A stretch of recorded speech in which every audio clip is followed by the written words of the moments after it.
you would compute this, is actually worth more than 3%. So if you have a choice between paying 0.5% and trying to do it on your own, or paying 1 or 1.5% to have somebody work with you, but you know you're going to get 3% of value for spending that 1.5%, which one is cheaper? I mean, the math isn't as simple as saying 3% minus 1.5%. You know, it's you could play with those numbers, but my point is that there's the value that you get for paying an investment professional who is ethical, honest, and that you can trust more than pays for itself, and is to me better than trying to do investments as inexpensively as you possibly can. And again, I know I'm biased. I know I'm a huge fan of high integrity advisors taking care of people.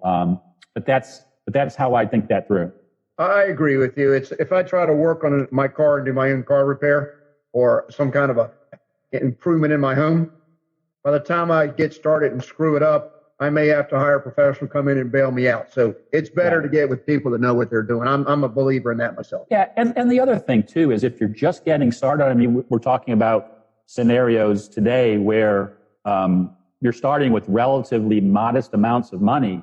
Even a full service advisor who's working with you, maybe even a CFP, can't charge you a lot because you aren't starting with a lot. So I just don't like that. I don't like to overblow that.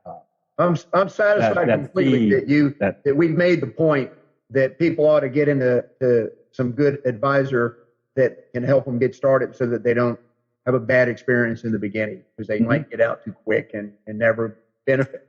Sure. Okay. So what else would you like to go into as far as some of the basics? Okay. So the next thing I want to talk about is I want to talk a little bit about risk. And so, Steve, I want you to play along with me, okay? Okay. Let's just say that you invested $10,000 in a stock portfolio and we had a really bad market and your portfolio went down to $5,000 in value. What percent did you lose? 50%. 50%, right? Yeah. So, Steve, you're saying, gosh, I have to get back to $10,000 to where I started. To get that $5,000 back to $10,000, how much do you have to earn on that $5,000? 100%. 100%. That was a trick question, but it was a trick question. But I also know that you are actually, from what I've heard, excellent accountants. Thanks. So I don't like to talk about being an accountant. Bean counters are bean counters. Yeah.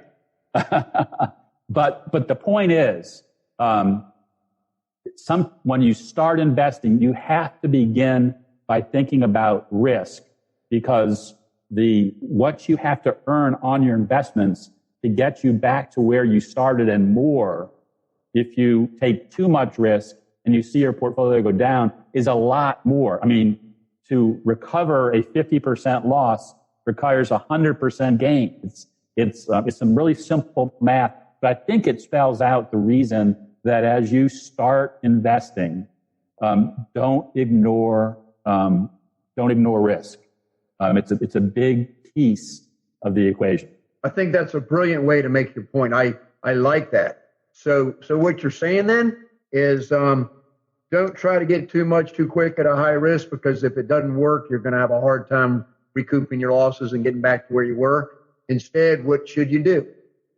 You should think about the way that you construct your portfolio, put your investments together in a way that makes sense for what you're trying to do going forward. But before we get into that a little bit more, and I think we'll do that as we get into your specific examples, I think it's also important to think about what's called the power of staying invested. So a lot of times when you use that simple example of risk, people say, well, I would never let my portfolio go down by 50%. That's a silly example, Rob.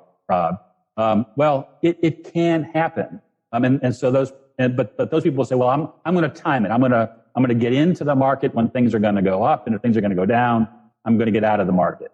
So let me do another little bit of a quiz with you, Steve, okay? So let's just say that in January of 2009, you had $1,000 to invest in the S&P 500. So that's kind of a proxy for the stock market. How much do you think $1,000 invested in the stock market in early 2009 would have been worth at the end of 2018? So 9 years? 10 years. 10 years. Well, I would like to think that way back when, there was a term called Rule of 78 or something of that nature, where money doubles at a certain percentage every 7 years or whatever.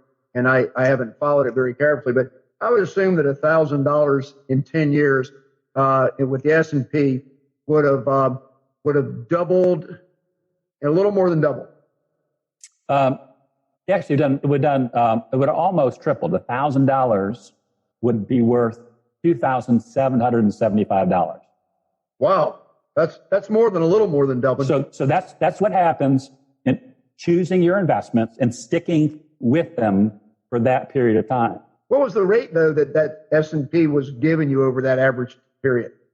It's I don't know exactly what it is. It's probably better than the historical average. I'm sure it's over 10%.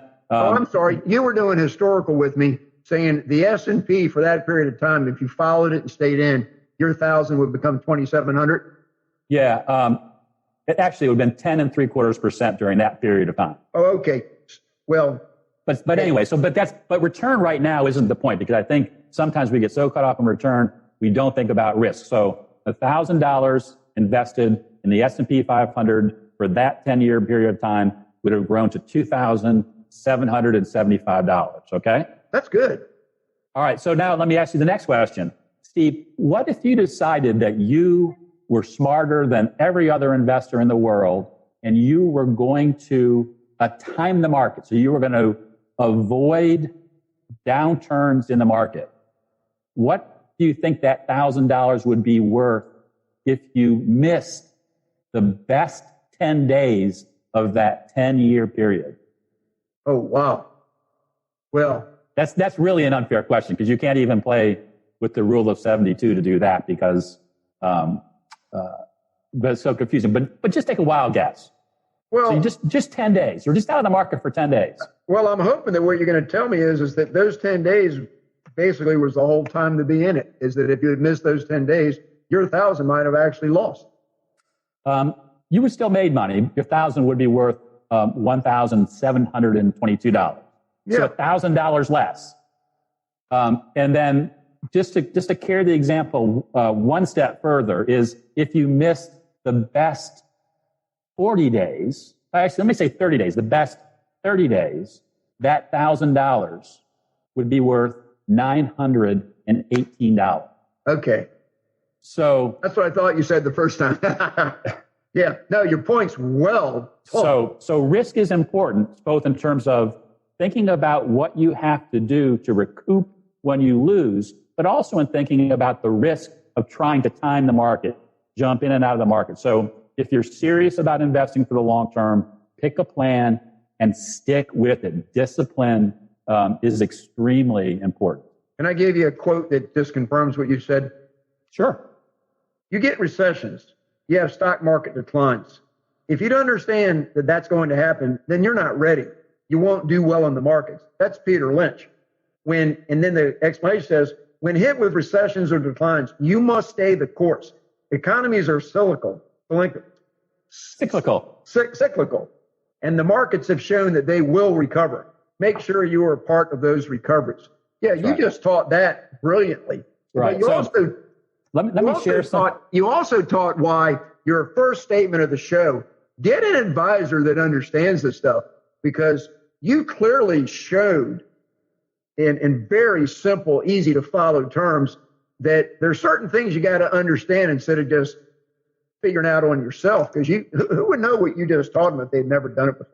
Right. Well, of course, you think, hey, I things look a little shaky. I heard some bad news, on the radio or not the radio these days. Nobody listens to the radio. Well, Anyway, on TV, in the newspaper, on the internet, I've got to get out. I've got to get out. What time is market? I'll get back in when things are right. But if you miss short periods of time when the market is really doing its thing, you lose opportunity. And so that's important to think about. And you mentioned Peter Lynch. Peter Lynch used to run what some people consider one of the greatest mutual funds of all time, the Magellan Fund. And they did studies over the years that he was running the Magellan Fund, and they found that the average investor in the Magellan Funds made half as much money or less than the Magellan Fund did if you stayed with it. So it was that same thing. People thought, well, I've got the greatest mutual fund in the world, because maybe it was at that time, and it was clicking along, 12%, 14% returns. But the typical investor in that fund was like making less than 5%. I'm not saying these numbers right, but it's close enough to make the point that even if you invest in a great fund, if you aren't in the fund for the duration because it matches your goal for the future, you can miss those opportunities and miss a whole bunch of return. So as you decide on your strategy, stick with it. It's extremely important. That takes some of the risk out of investing. Time takes the risk out of investing. We talked on the last show that the difference between savings and investing is basically short term versus for the long haul. Right. Yeah, you're making that point really alive right now. Thank you. Sure. Absolutely. So moving on, I want people to think about, what's a real simple way that I could think about investing my money? Because, Rob, you've been talking about stocks. Maybe some people are saying there's other stuff out there. And there is. There's stocks, there's bonds, there's cash, there's real estate, there's commodities, you name it. There's Bitcoin and cryptocurrencies and all kinds of crazy stuff. But I think for most investors, when you're getting started, you're really talking about three categories: stocks, bonds, and cash equivalents. Those are the main things that you might invest in. And to give us some perspective, going back to 1925, stocks, big cap stocks, large company stocks like the S&P 500 have averaged 9.5%. So keep that money in your mind as you're thinking about putting your portfolio together. You can earn 9.5% on average by having a good stock portfolio and sticking with it over time. At the same time, that same period of time, bonds, and I'm using U.S. government bonds is my example here, have averaged a little bit less than 5%. I think the number is 4.9%. So over time, over a long period of time, bonds earn almost half as much as stocks. And then cash equivalents like treasuries and money market funds and things like that over that same period of time have averaged 2.9%. So, not almost half again less than bonds. So when you're thinking about the basic asset allocation categories, the basic investments that you could put your money into as you're getting started, you're probably deciding between stocks, bonds, and cash equivalents, between 9.5%, 4.9%, and 2.9%. So I think that's a really good foundation thinking about returns. Now that we've talked about risk, let's talk about returns. And so, so you might be thinking, okay, great. I'm just going to invest in stocks, and we'll talk about how to invest in stocks in a minute. But I'm just going to invest in stocks. Now, so I'm going to stick with them because Rob just said, the people that try to time the market are going to experience less return than people who stick with it over time. But the truth is, not everybody has the same time horizon for their investment. So some people may be needing to invest for shorter periods of time because they're older, and some may be able to invest for longer periods of time because they're younger. And because of those variations, you have to have a way to decide, how am I going to blend my stocks, my bonds, and my cash together? Does that make sense, Steve? Yeah, it does. It does. I guess because I've been going at this a long time, I like using old rules of thumb that I know have worked over and over and over again. And one great way to think about this as a beginning investor is take the number 100.